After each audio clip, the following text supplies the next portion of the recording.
మంత్రి గారు గౌరవ సభ్యునికి వినమ్రపూర్వకమైనటువంటి విజ్ఞప్తి. ఇది ఆయన గారికే చెప్తున్నా, అందరు సభ్యులకి చెప్తున్నా. అందరు సభ్యులంటే ఆయన ఉండడండి, ఆయన కూడా ఉంటాడు కదా. ఇది కేవలం రైతు భరోసా మీద గౌరవ సభ్యుల యొక్క సూచనలు. ఈ పథకం భవిష్యత్తులో ఏ రకంగా అమలు చేయాలనే విషయం మీద చర్చ జరుగుతుంది. మిగతా విషయాలు చర్చించుకోవటానికి మనకి చాలా సమయం ఉంది. ఇంకా 4 సంవత్సరాలు మాట్లాడుకోవచ్చు. ఇప్పుడు మాట్లాడే విషయాలు ఇటు నుంచి మాట్లాడినా అటు నుంచి మాట్లాడినా గత 15 సంవత్సరాలుగా మాట్లాడినటువంటి అంశాలే. తెలంగాణ రాకముందు ఉన్నటువంటి పరిస్థితి తెలంగాణ ప్రజలకు తెలుసు, వచ్చిన తర్వాత జరిగినటువంటి పరిస్థితులు కూడా తెలంగాణ ప్రజలకు తెలుసు. కాబట్టి దయచేసి ఈ పథకం యొక్క రూపకల్పనలో మీ భాగస్వామ్యం కోసం ప్రజాస్వామ్యయుతంగా శాసనసభ సభ్యుల యొక్క అభిప్రాయం తీసుకోవాలని మీ ముందు పెట్టాము. దయచేసి ఆ పథకం యొక్క రూపకల్పనలో మీ యొక్క అమూల్యమైన సూచనలు ఇవ్వమని చెప్పే ప్రార్థన. గౌరవనీయులు తుమ్మల నాగేశ్వరరావు గారంటే మాకు చాలా గౌరవం. వారి మాటలతో నేను సంపూర్ణంగా ఏకీభవిస్తా ఉన్నాను. ఈ చర్చ సభలో నిజంగా కూడా రైతుల గురించి జరగాలి. రాష్ట్రంలో కోట్లాది మంది రైతులు ఏం జరుగుతుంది, రైతు బంధు భవిష్యత్తు ఏంది అని ఎంతో ఆశతో ఎదురు చూస్తూ ఉన్నారు. తప్పకుండా దాని మీద కేటీఆర్ గారు మాట్లాడతారు. దయచేసి నేను స్పీకర్ గారిని కోరేది, కేటీఆర్ గారు 5 నిమిషాలు మాట్లాడితే తుమ్మల నాగేశ్వరరావు గారు 3 సార్లు వేసిండ్రు. దాదాపు 10 నిమిషాలు 15 నిమిషాలు వెంకటరెడ్డి గారు మాట్లాడారు, విప్పు గారు 2 సార్లు వేసిండ్రు. ఇట్లా ఇంటరప్ట్ చేస్తే ఫ్లో పోతుంది. దయచేసి మీరు ఇంటరప్ట్ చేయొద్దు అనేది ఒక మనవి. ఇక వెంకటరెడ్డి గారు నా పేరు తీసుకున్నారు కనుక నేను దానికి పరిమితంగా చెప్పే ప్రయత్నం చేస్తాను, ఎందుకంటే సభను తప్పుదో పట్టించే ప్రయత్నం చేసినారు. ఒకటి, మిషన్ భగీరథలో 50,000 కోట్లు తినేశారన్నారు. అసలు మిషన్ భగీరథకు అయిన ఖర్చే 28,000 కోట్లు అయితే 50,000 కోట్లు తినేశారని మాట్లాడడం సబబు కాదు. అది సభ రికార్డుల నుంచి తొలగించాలి. రెండవది, వారు మాట ఏమన్నారు, మా నల్గొండ జిల్లాకు అన్యాయం అయిందన్నారు. నేను నీటిపారుదల శాఖ మంత్రిగా పనిచేసిన. సభ అయిపోయినాక నేను ఆయన ఇద్దరం కలిసి సీదా పోదాం, ఎక్కడికి పోదాం, తుంగతుర్తికి పోదాం, సూర్యాపేట పోదాం, కోదాడ పోదాం. నాటి కాంగ్రెస్ పాలనలో 1 ఎకరానికి నీళ్లు రాకపోతే కాళేశ్వరం నీళ్లతోని 2 లక్షల ఎకరాలకు గోదావరి నీళ్లు పారించినమా లేదా, పోయి సీదా కాలువల మీద నడుచుకుంటూ ఈ నీళ్లు ఎప్పుడు వచ్చినాయి, కేసీఆర్ వచ్చినాక వచ్చినాయా, అంతకుముందు వచ్చినాయా అడుగుదామంటే అడుగుదాం. మూడోది, నల్లగొండకి ఏం చేయలేదని మాట్లాడడం కూడా కరెక్ట్ కాదు. నల్లగొండలో 3 మెడికల్ కాలేజీలు పెట్టింది కేసీఆర్ గారు. నల్లగొండ పట్టణంలో గతంలో మీరు మంత్రిగా ఉన్నప్పుడు ఎట్లా ఉంది, కేసీఆర్ గారు నల్లగొండ పట్టణాన్ని గత 5 ఏళ్లలో ఎంత అభివృద్ధి చేశారో నల్లగొండ పట్టణ ప్రజలను అడుగుతా కూడా చెప్తారు అధ్యక్ష. యాదాద్రి పవర్ ప్లాంట్ ఇచ్చిన అధ్యక్ష. ఇలా నల్లగొండను అన్ని రకాలుగా ఆ జిల్లాను సమగ్రంగా అభివృద్ధి చేసింది బీఆర్ఎస్ పార్టీ. దయచేసి ఇంకా చాలా చెప్పగలుగుతా కానీ చర్చ రైతు బంధు మీద జరగాలి కనుక మీ మీద గౌరవం కొద్దీ మీ సూచన మీద కూర్చుంటున్నాం. దయచేసి డిస్కషన్ రైతు బంధు మీద జరిగే విధంగా కేటీఆర్ గారికి అవకాశం ఇవ్వాలి. చర్చను డైవర్ట్ చేయొద్దని కోరుతున్నాం. మళ్ళీ మాట్లాడదాం. మంత్రి గారు ప్లీజ్.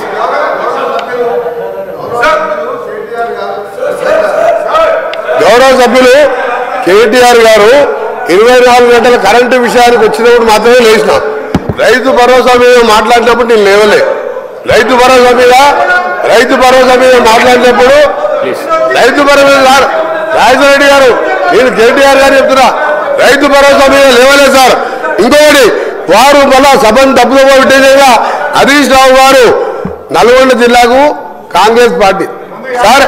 నాగార్జున సార్ ఎవరు కట్టింది సార్? కేసీఆర్ కట్టిందా, వాళ్ళు ఆయన కట్టిందా? ఎవరు కట్టింది సార్? కేఎంఆర్పీ ప్రాజెక్ట్ కెనాల్స్ ఎవరు దగ్గర సార్? సూర్యాపేట 2 లక్షలు అంటున్నాడు, మొత్తం అబద్ధం సార్. పోదాం, సూర్యాపేటకి పోదాం.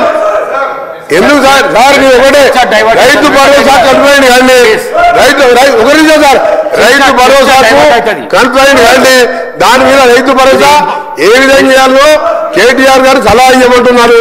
కరెంటు మీద 24 గంటలు అన్నప్పుడు మాత్రం నేను లేచాను. వారు కూడా మీరు సబ్జెక్ట్ డిబేట్ కావద్దని చెప్పండి. మేము అడగ మధ్యలో ఇది రైతులకు సంబంధించి అంటే ఓన్లీ రైతు భరోసా, రైతులకు వేరే సబ్జెక్ట్ మాట్లాడలేదు. ఇంపార్టెంట్ చర్చ ఇది డైవర్ట్ అయితే. అవును సార్, మీరు కరెంటు విషయం కోసం మళ్ళీ వేరే చర్చ పెట్టండి. కరెంటు మీద వేరే చర్చ పెట్టండి. లాగ్ బుక్ లేదో బయట పెడతా నేను. ప్లీజ్ కూర్చోండి. ప్లీజ్ కేటీ రామారావు గారు, ప్లీజ్ కేటీ రామారావు గారు. Speaker sir, please speaker sir, తమరితోని వినయపూర్వక విజ్ఞప్తి సార్. దయచేసి ఒక 10 రోజులు హౌస్ను పొడిగించండి. 10 రోజులు హౌస్ను పొడిగించండి దయచేసి. పొడిగించి ఇప్పుడు మంత్రి గారు కోరిన విధంగా ఒకరోజు ఎలక్ట్రిసిటీ మీద చర్చ పెట్టండి. మన మంత్రి గారు కోరిన విధంగా ఇరిగేషన్ మీద చర్చ పెట్టండి. మంత్రి గారు కోరిన విధంగా మిషన్ కాకతీయ మీద పెట్టండి, మిషన్ భగీరథ మీద పెట్టండి. దాంతో పాటు అధ్యక్ష నల్లగొండ జిల్లా అభివృద్ధి మీద కూడా ఒకరోజు ప్రత్యేకంగా చర్చ పెట్టండి అధ్యక్ష. కానీ ఈ రకంగా మధ్య లేచి మళ్ళా డిస్టర్బ్ చేయడం కరెక్ట్ కాదు. రెండోది అధ్యక్ష, మంత్రి గారి వైఖరి ఎట్లుందంటే వెంకన్న వైఖరి, మా ఇంటికి వస్తే ఏం తెస్తావు, మీ ఇంటికి వస్తే ఏమి ఇస్తావు, అట్లున్నది ఆయన వైఖరి అధ్యక్ష. ఆయననేమో అడగదు అధ్యక్ష, ఆయన ఏమంటారు అధ్యక్ష, నాగార్జున సాగర్ కట్టింది ఎవరు, ఇది కట్టింది ఎవరు, అది కట్టింది ఎవరు, అది చెప్పొచ్చాడు. ఆయనేమో డబ్బా కొట్టుకోవచ్చాడు. కానీ సమైక్యాంధ్రలో అన్యాయం జరిగింది కాబట్టే మళ్ళీ 2014 మీరు మాట్లాడుంది. అప్పుడు జరిగిన తప్పులు ఎత్తి చూపుతేనేమో ఇబ్బంది అవుతున్నది. కానీ అప్పుడు కట్టిన ప్రాజెక్టులకు మాత్రం డబ్బా కొట్టుకోవడం, డప్పు కొట్టుకోవడం మాత్రం ఆయన చేస్తారట. ఇంకొక మాట అధ్యక్ష, మంత్రి గారికి నేను కోరుతా ఉన్నా, దయచేసి మీరు హౌస్లో ఉన్నారు. పోయిన సెషన్లో విద్యుత్ శాఖ శ్వేతపత్రం ప్రచురించింది. విద్యుత్ శాఖ వైట్ పేపర్ మీద అధ్యక్ష మంత్రి గారు చెప్పిన దానికి చెప్తున్నా అధ్యక్ష. అరే ఆయన తప్పుదో పట్టిస్తే ప్రజలను మంచిది కాదు అధ్యక్ష. 24 గంటల కరెంట్ ఇవ్వలేదు అని మాట్లాడిండు. ఇదే హౌస్ లో మీ డిప్యూటీ సీఎం చెప్పిండు, అది చెప్తున్నా వినండి, ఓపికగా వినండి.